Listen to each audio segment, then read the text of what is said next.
આપ જોઈ રહ્યા છો સ્પાર્ક ટુડે ન્યૂઝ। વડોદરા શહેરની સૌથી મોટી જીઆઈડીસી આ કંપનીના માલિકો દ્વારા જ કંપનીના પ્રિમાઇસીસમાં બહાર આડેધડ દબાણ કરી દેવામાં આવે છે। દબાણ એટલે શેડ બનાવી દેવામાં આવ્યો છે। જીઆઈડીસીમાં આડેધડ જ્યારે આંતરિક દબાણો કરી દેવામાં આવ્યા હોય ત્યારે મટીરિયલ્સ, મશીનરી તેમજ ગાડીઓનું પાર્કિંગ પણ કરી દેવામાં આવ્યું છે, જે સંદર્ભે જ વાહનોનો ટ્રાફિક જામ થાય છે। વાહનોને ટ્રાફિક જામનો સામનો કરવો પડે છે। કોઈ ઘટના ઘટે, અવારનવાર અહીંયા એક્સિડન્ટ થતા હોય છે, ત્યારે આવી કોઈ ઘટના ઘટે તો જવાબદાર કોણ, તેવા અનેક પ્રશ્નાર્થો ઊભા થયા છે।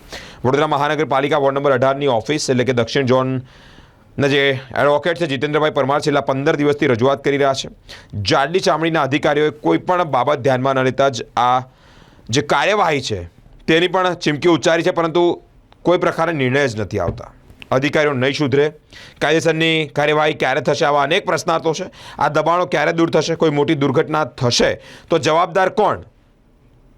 મિત્રો, આ બધી બાબતો જ્યારે પ્રશ્નો ઊભા થયા છે ત્યારે વોર્ડ ઓફિસના અધિકારીઓ પણ આ બાબતે જવાબદાર કહેવાય, કારણ અહીંયા અકસ્માત અવારનવાર થતો રહે છે।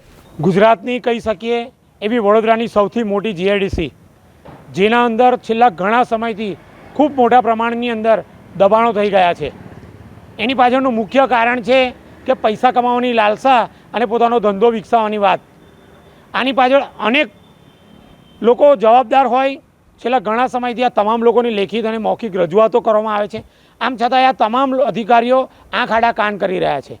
આવનાર સમયની અંદર જો કોઈ પણ જાનહાનિ કે માલહાનિ થશે તો આ તમામ લોકો જવાબદાર રહેશે। આ તમામ લોકોને કોર્ટની અંદર ચોક્કસ લઈ જવામાં આવશે। એ વખતે ગૃહ મંત્રાલય અને મુખ્યમંત્રી કાર્યાલય એમ ના કે આમના વિરુદ્ધ કડકમાં કડક કાર્યવાહી કરવામાં આવશે। હાલ સમય છે અમારી રજૂઆતને ધ્યાને લઈ આ તમામના વિરુદ્ધ કડકમાં કડક કાર્યવાહી કરવામાં આવે। જે લોકો પણ આ કાર્યવાહી માટે જવાબદાર છે એ લોકો પોતાની નિષ્ઠાથી ફરજ નિભાવી તમામને લેખિતમાં નોટિસો આપી વધારાના કરેલા તમામ દબાણો દૂર કરે। જો આમ કરવામાં નહીં આવે તો લાગતા વાગતા તમામ પદાધિકારીઓ, શાસક અધિકારીઓને ચોક્કસ કોર્ટમાં લઈ જઈશું એવો અમારે મક્કમ નિર્ધાર કરેલો છે। તો જીઆઈડીસીના દબાણોની વાત થઈ, અમે જો સંપૂર્ણ વડોદરામાં રોડ પર બી જે તે લારીઓ ઊભી કરી દીધી છે, ગેસના બાટલાઓ જેવી રીતે મૂકવામાં આવી રહ્યા છે, આજુબાજુ રેસિડેન્ટ વિસ્તાર હોય છે, તે છતાં દબાણો દૂર નહીં થઈ રહ્યા, તેના માટે શું કહેવું? આખા વડોદરા શહેરની વાત કરીએ તો મોદીના સ્વપ્નનું આ ગુજરાત છે અને અન્ય તમામ રાજ્યના લોકો ગુજરાતને એક દુબઈ માને છે અને પોતાની રોજીરોટી કમાવા, પોતાના ધંધા વિકસાવવા વડોદરા અને ગુજરાતને એક હબ બનાવી દીધું છે। એટલે મૂળ ગુજરાતીઓ અને મૂળ વડોદરાવાસીઓ એ સમય દૂર નથી કે આ તમામનું વિલીનીકરણ થશે। એટલે ફરી સ્પાર્કના માધ્યમથી હું તમામ લોકોને આહ્વાન કરું છું કે પોતાનું શહેર અને પોતાનું રાજ્ય જો બચાવવું હોય તો પોતાની નિષ્ઠાથી ફરજ નિભાવી આ તમામને બચાવવા માટે જે પણ ક્ષેત્રે આપની નજર પડે, જે પણ ક્ષેત્રે આપણે ગેરવર્તણૂક દેખાય, ગેરકાયદેસર પ્રવૃત્તિ દેખાય, ચોક્કસ પ્રશાસનને માર્ગદર્શન આપો।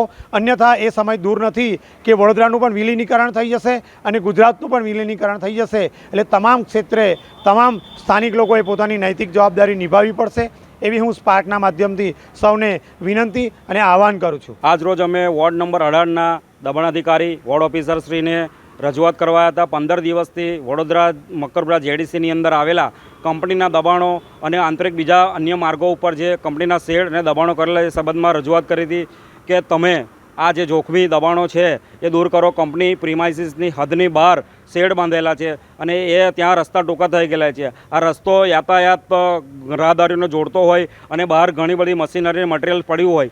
આ જે આપણે ભૂતકાળની બધી ઘટનાઓ જોઈ અને એક તાજેતરની ઘટના જોઈ, આપણે ટીઆરપી ગેમ ઝોન છે, તક્ષશિલા છે, આ બધી ઘટનાઓ પાછળનું કારણ જ હોય છે કે બેદરકારી। એ બેદરકારી તંત્રને ધ્યાને આપી અને મેં રજૂઆત કરી હતી, પરંતુ ખોખો આપે છે, મારામાં નથી આવતું, પહેલાંમાં નથી આવતું, લાગતા વળગતા જેટલાને આવતા એ લોકોને અમે સંપર્ક કર્યો, પરંતુ પોતાની જવાબદારી કોઈ સ્વીકારતા નથી। પરંતુ વોર્ડ ઓફિસરશ્રીને હમણાં ફોન કરીને કીધું કે હા અમે કાર્યવાહી ચાલુ છે, પણ કોઈ જ કાર્યવાહી થયેલી નથી। આથી અમે તંત્રને રજૂઆત કરી હતી કે તાત્કાલિક અસરથી તમે આ દબાણ દૂર કરો। જો કોઈને જાનહાનિ થઈ કે કોઈ ગંભીર ઇજા પહોંચી એની કોની જવાબદારી રહેશે? એટલે તંત્ર એકદમ નિષ્કાળજી ઉત્તીસ કરે છે અને જ્યારે જ્યારે આવી ઘટનાઓ બને ત્યારે પોતાની બચાવ માટે ફેસ કરતી હોય। હું એડવોકેટ જીતેન્દ્ર પરમાર જો આ બેદરકારીની સામે કાર્યવાહી નહીં કરે તો બધા જ અધિકારી સામે ફોજદારી કાર્યવાહી કરીશ એવું રજૂઆત છે મારી।